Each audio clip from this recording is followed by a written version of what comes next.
지난 20일이었죠.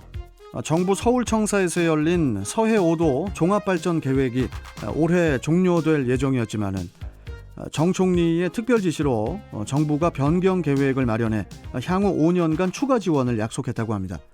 자, 투데이 핫이슈 인터뷰 허선규 인천해양도서연구소 대표 연결해서 이야기 나눠보도록 하죠. 자, 허선규 대표님, 안녕하세요. 예, 안녕하세요. 네, 허성규입니다. 반갑습니다. 그 서해 5도 그 종합발전 계획이 당초 올해에 종료될 예정이었잖아요. 예, 예. 그런데 이제 추가로 더 연장된 이유가 있습니까? 그 2011년도부터 10년간 그 국가가 지원하기로 한 게 9천억 정도 되는데 예. 그 집행률이 40% 정도밖에 안 돼요. 올해까지 근데 그 예산 집행률이 예. 근데 예. 거기에 또 SOC를 빼고 나면 정말로 주민들의 삶의 질에 의해서 지원되는 사업비가 그렇게 많지 않거든요. 그래서 주민들이 반발을 많이 했었죠. 예. 그런 일로 국가에서 지원한 게 너무 작다고 생각했는지 하여튼 좀 연기를 했더라고요.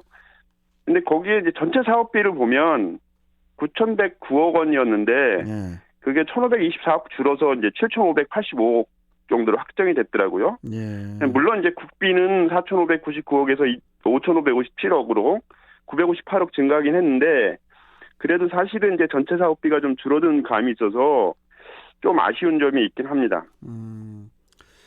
서해 5도 종합발전 계획이 그 북한 연평도 포격 도발을 계기로 그 서해 5도 주민들의 정주 여건 개선을 위해서 10년 동안 추진되어 왔었는데 예. 그 대표님이 보시기에는 어떻습니까? 10년 전과 지금 좀 많이 달라졌나요?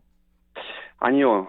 좀 아쉬운 게 아까도 말씀드렸지만 사실 사업 집행률이 40% 정도밖에 안 되고 거기에다가 SOC 빼면 또 그렇게 정주 여건에 좋은 이렇게 실행되지 않았다고 생각을 하거든요. 물론 SOC라는 게 SOC가 이제 사회 기반 시설을 얘기하는 겁니까? 여러 가지. 예. 근데 그게 사실은 뭐 사회 기반 시설이라고 하지만 거기에 군부대 뭐 필요한 사업들 뭐 이런 뭐 부두 사업 뭐 여기 이런 거를 다 빼면 사실 시적으로 주민들 정주 여건에 들어가는 사업비가 그렇게 많지 않다는 얘기거든요.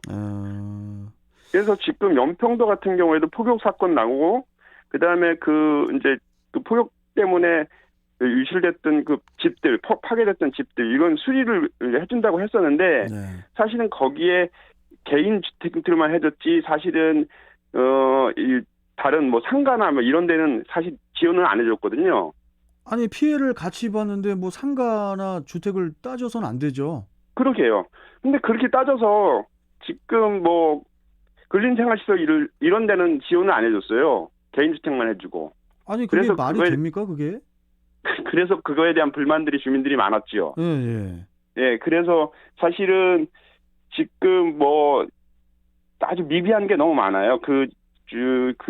연평 포격 사건 나고 연평도에 지원해준 것도 그렇고 다른 서해 5도소에 여러 가지 지원해주겠다고 국가가 약속했는데도 불구하고 약속에 이행되지 않은 게 굉장히 많거든요.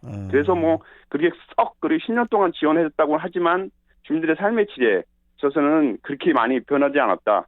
이런 말씀을 드리고 싶습니다.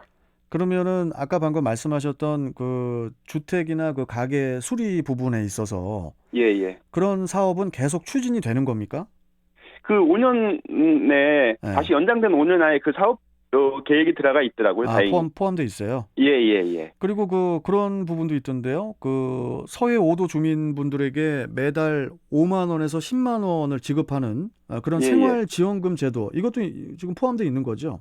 예. 정주생활지원금이라고 확인되니까 좀 미비하긴 해요. 왜냐하면 공무원들은 사실 뭐 거기 서해 5도소에 근무한다고 20만 원씩 주거든요. 아, 공무원들은요? 예. 그리고 공무원들이나 뭐 이런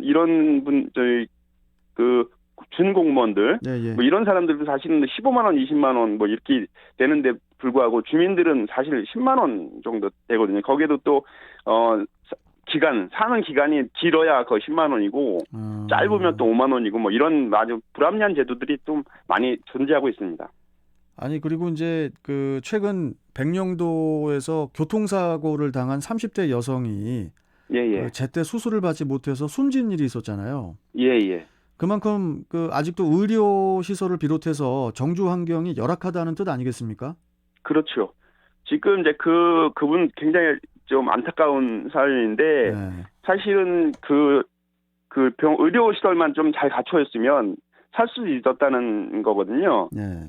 근데 그 안타깝게도 사실은 그 10시간 이상 거기서 대기하고 있다가 인천에서 이제 그 외과 의료진들이 들어가면서 수술을 하긴 했는데 너무 늦어서 그 골든타임을 못 지켜서 예. 돌아가신 거거든요. 그래서 지금 병원 이 의료 체계가 서해오도서는 굉장히 열악하거든요. 다른 섬들은 좀 가까워서 웬만한 바람이나 뭐 이런 걸로 헬기로 이제 인천으로 빨리 구급할 수도 있고. 아니 그때 당시에 헬기로라도 빨리 그렇게 그 환자를 이동하고 했었으면은. 예, 예.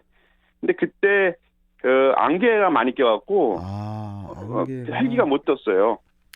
어제 배도 못 뜨고. 어제 그 인천시 의회 백종빈 부의장과 제가 전화 인터뷰를 했었거든요. 예, 예. 근데 이제 백종빈 의원도 이제 옹진군 소속이신데, 예, 예. 그 말씀하시더라고요. 서해 5도의 경우에는 1년 중에 100일 정도가 기상 악화 때문에 배가 뜨지 못한다고. 예, 예, 예. 참 그 되게 불편한 주민분들이 되게 불편해하실 것 같은데, 그러다 보니까 이번에 그 200톤급 병원선을 새로 만들어서 투입한다고요. 그 이야기를 예, 들었거든요. 예, 예. 지금 이제 100톤급 정도의 병원선이 있긴 한데 그게 굉장히 노후돼서 사실은 제대로 의료 활동을 하지 못하기 때문에 예. 200톤으로 증가하는 건 굉장히 증액해서 200톤으로 하는 건 굉장히 환영할 만한 일이고요. 예. 사실은 그거 전제로 해서 아까 그 100일 정도 배를 못 띄운다고 하잖아요. 여객선을 못 띄우고 하는 거는 예, 예. 사실은 첨단 장비를 부착하고 있으면서도 불구하고 너무 안전에만 의존하다 보니까 사실은 그 첨단 장비를 이용해서 여객선을 운영하는 이 여러 가지 방안들이 지금 잘 정비되지 않아서 일어나는 일들도 많이 있거든요. 좀 줄일 수 있는데 여기서 뜰 수 있는 만한 그 날씨에도 불구하고 첨단 장비로 이제 비행기처럼 뭐 첨단 장비로 이렇게 거리 측정을 하는 게 아니고 가시거리 측정을 하는 게 아니고 눈으로 여기서는 사람 눈으로 가시거리를 측정하기 때문에 그런 일들이 많이 벌어지고 있습니다. 그러다 보니까 이제 정확하게 좀 이렇게 명확하게 뭐 바닷길 같은 게 만들어져야 된다 이런 얘기도 있더라고요. 예, 그러니까 항로 지정을 좀 국가가 해야 되는데 그거에 대한 비용이 많이 든다고 해서 지금 꺼려하고 있거든요. 근데 이게 여객선은 좀 안전하게 다닐 필요가 있고, 근데 그다음에 비용이 많이 들더라도 그 서해 5도가 또 이제 그 관광 인구도 많잖아요. 예, 예. 그렇죠. 주민분들만 생각할 것이 아니라 관광 예. 인프라도 생각을 해야 되기 때문에 그런 시스템은 좀 빨리 구축이 되는 게 좋을 텐데요. 미래를 봐서는. 그렇죠. 그게 사실은 국가가 직접 지원해 주는 것보다는 그런 관광 사업들을 활성화를 해서 주민들의 경제 여건을 좀 개선해 주는 것도 필요하거든요.